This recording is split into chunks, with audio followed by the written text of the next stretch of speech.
Assalamualaikum dan selamat petang. Hari ni Pakcik Tumbuh Badan Pek Kedai Raya Durian baru sampai pukul 10 tadi dah sold out. Maknanya akhir siapa pukul apa pula ni kan? Esok pagi. Esok pagi. Petang ni tak ada apa? Petang ni tak ada sampai.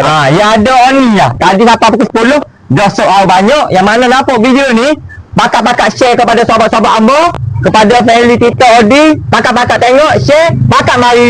Durian paling murah, isi dengan sedap, memang berpuas hati. Be, harga daripada mana be? Harga daripada 4 biji 50. Okey. 5 biji 50. Okey. 3 biji 50. Okey. Ada satu bakul ni harga RM30. Ada 3 biji, 4 biji satu bakul. Okey. Dengan satu plastik berharga RM50. Okey. Ni saya ada tengok ni Moseking. Tengok Moseking. Mocangking dengan harga RM23. RM23 sobat. Nak cari mana sobat? Paling murah, paling sedap. Ya. Be. Lagu mana nego hari ni be?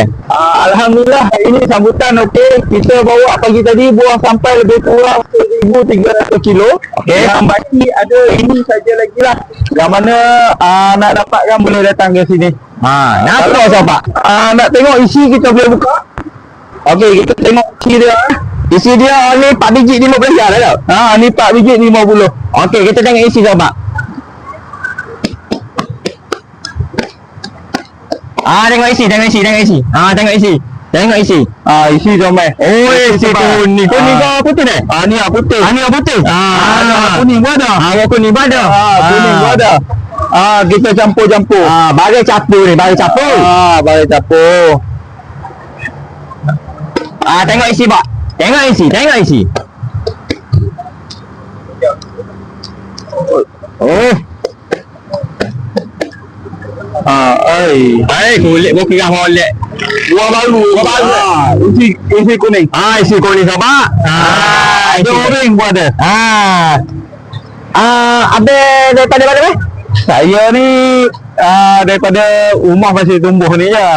Buah ni daripada Batu Kurau. Batu Kurau Perak. Kalau nak tengok Musangking boleh. Kita tengok Moseking. Sekejap sabar. Tengok Moseking.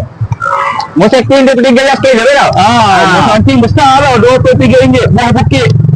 Ni bagi buah bukit. Dia isi kulit dia warna coklat, buah bukit lah.